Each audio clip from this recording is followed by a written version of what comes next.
So I've come up with a solution to the gap.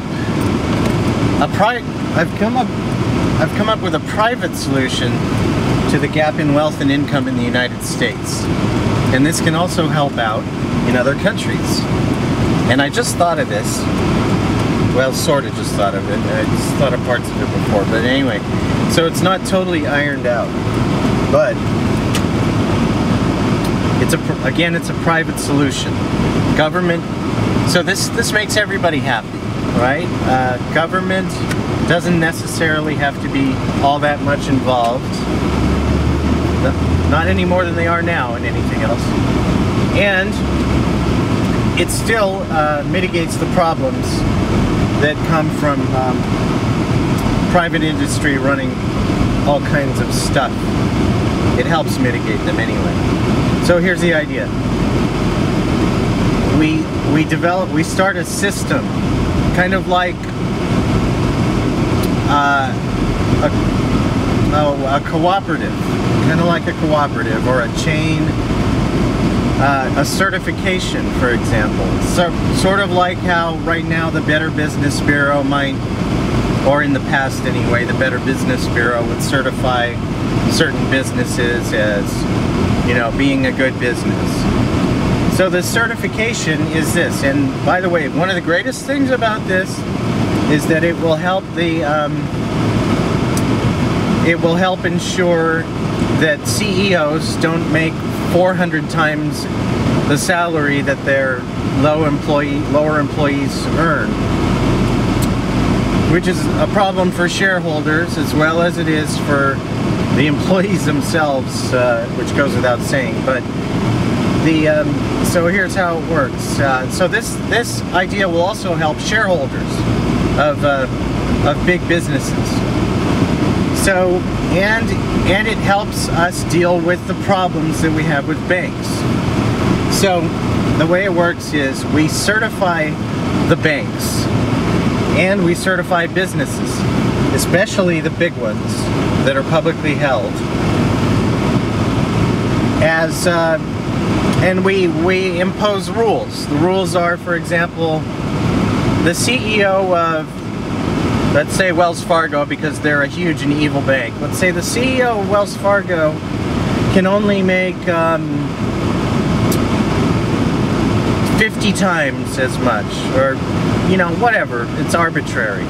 Only make, let's say, 10 times as much as the lowest employee at Wells Fargo. The lowest earner at Wells Fargo. You know, it doesn't have to be 10 times, like I say, it can be 50 times, but certainly not 1,000 times, or whatever it is right now. It's probably even more than that at that place.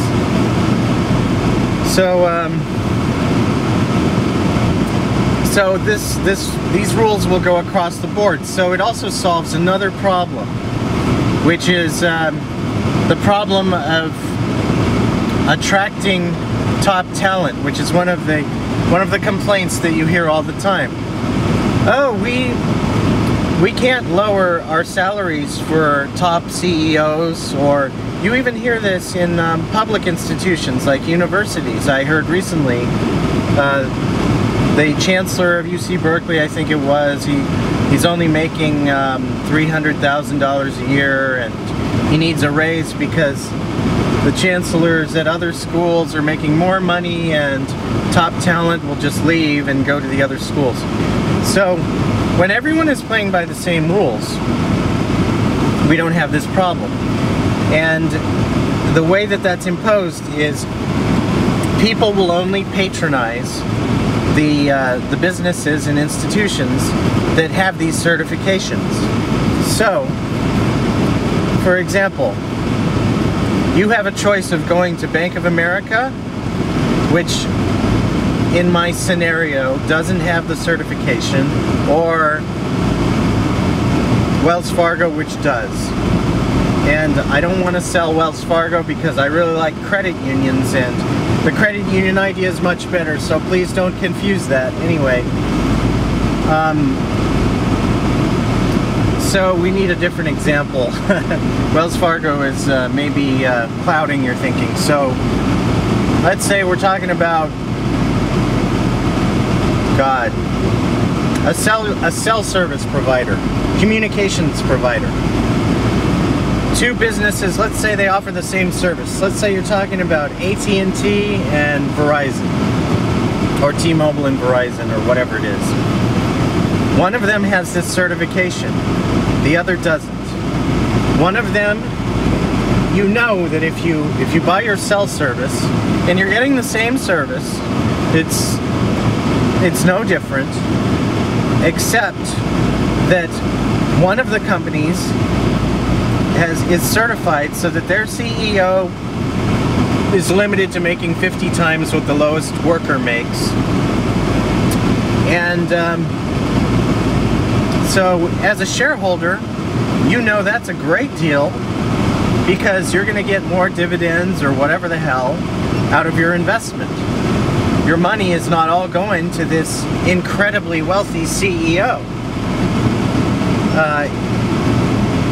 More money goes into your pocket. Let's see, other positives. Now, that's what I'm mostly interested in, by the way, is the wealth and income gap. Now, if you want to, you can also impose other rules on these certifications, like environmental stewardship or whatever. You can...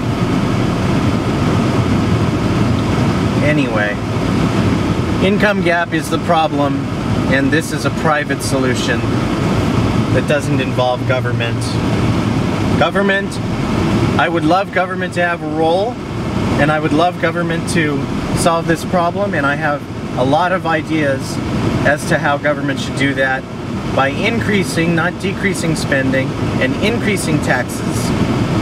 But since there's a problem with the Republicans in the legislature who are preventing these sorts of things,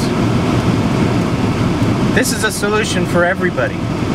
It includes the Republicans. Now, it's bad for rich people. That's all.